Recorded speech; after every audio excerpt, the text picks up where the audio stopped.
Hi guys, it's Thursday and it's another day, another vlog. So, isang tulog na lang is magbo-birthday na yung partner ko and sobrang excited ako guys kasi nga sobrang ganda ng gift na ibibigay ko sa kanya, charot. So, actually, for sure ma-appreciate niyo to kasi nga it's a customized pillow and nandun talaga yung picture namin dalawa and at the same time, nandun din yung isa kong picture. So, talagang hindi siya makakatulog nito, charot. So, anyway guys, as what you have noticed, naglilinis muna ako ng desk ko bago ako mag-start mag-work para at least maging komportable naman tayo. So, anyway guys, as what you have noticed, meron tayong taho dito. So, bumili muna kami for breakfast bago kami mag-work. So, anyway guys, for today's agenda, we will just have to encode all the sales and aside from that guys, we will also check our passbook kung pumasok ba lahat ng sales and continuation of our report. So, that would be my agenda for today guys. So, actually, kararating lang din ng tracking natin from Pandacan. So, mag-unload tayo today. So,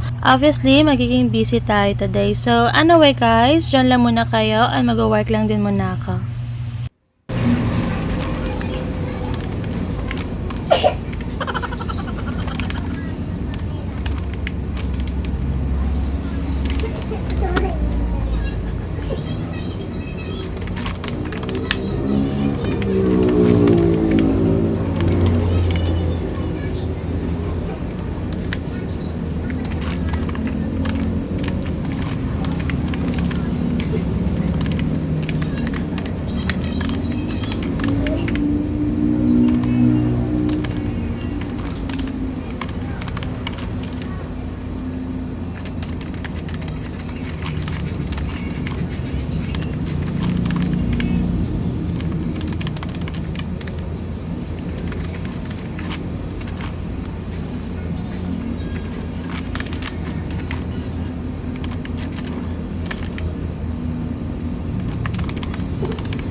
Itong bang ando mo kay ads leton?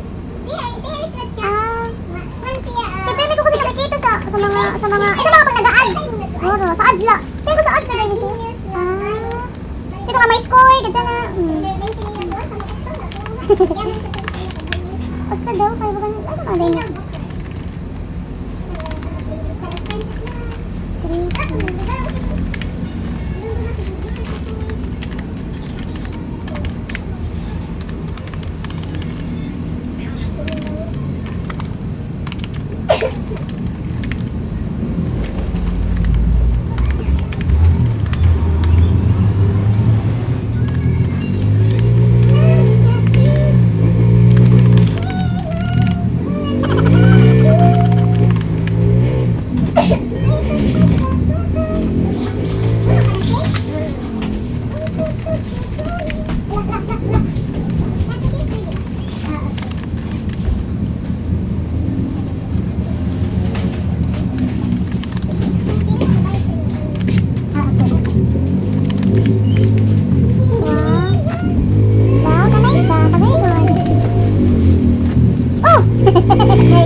Dispose na.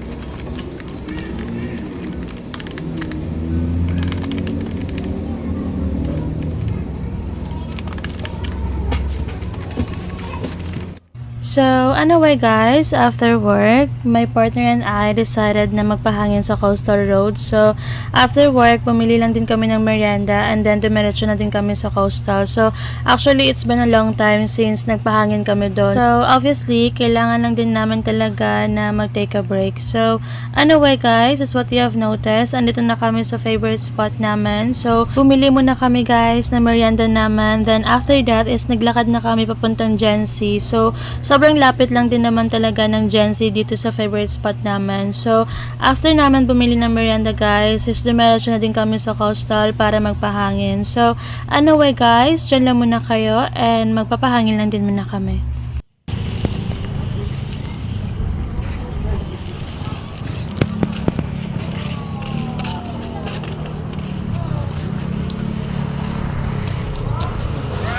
Siya ngayon. Ano? Pilti.